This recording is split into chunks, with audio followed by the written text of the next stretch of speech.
যখন তার 52 এবং নবুয়তের 12তম বছর, সে বছর তার জীবনে ইসরা এবং মেরাজের ঘটনা ঘটে এবং 5 ওয়াক্ত নামাজের বিধান আল্লাহ তাআলা তাকে দেন।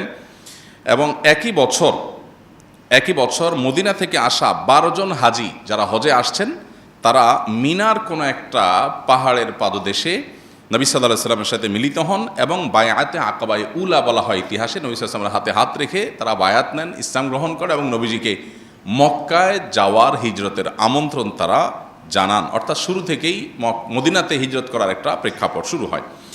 এরপর তার বয়স যখন 53, নবুয়তের 13তম বছর, তখন আল্লাহর পক্ষ থেকে হিজরতের অনুমোদন আসে, বায়াতে আকাবায়ে সানিয়া আসে, বা মদিনা থেকে এবছর হজ থেকে আসা, হজের জন্য আসা 72 জন পুরুষ এবং 12 জন নারী ইসলাম গ্রহণ করেন। এবং তারা বলেন, আপনি মদিনায় আসেন, মক্কাবাসীর এই জুলুমে আপনার থাকার কোনো মানে নাই, আপনার সাথে যত লোক আসবে সবাইকে ওয়েলকাম করার জন্য মদিনাবাসী আমরা প্রস্তুত, আপনি চলে আসেন। তখন তিনি পরামর্শ করলেন, আল্লাহর পক্ষ থেকে অনুমোদন আসলো হিজরতের, তিনি হিজরতের সিদ্ধান্ত নেন। এদিকে নবী সাল্লাল্লাহু আলাইহি ওয়াসাল্লামকে হত্যার বহু ষড়যন্ত্র আগেও হয়েছে, এখনও চলছে। নবী সাল্লাল্লাহু আলাইহি ওয়াসাল্লাম এর মধ্য দিয়েই বয়স যখন তার 54 এবং নবুয়তের যখন 14তম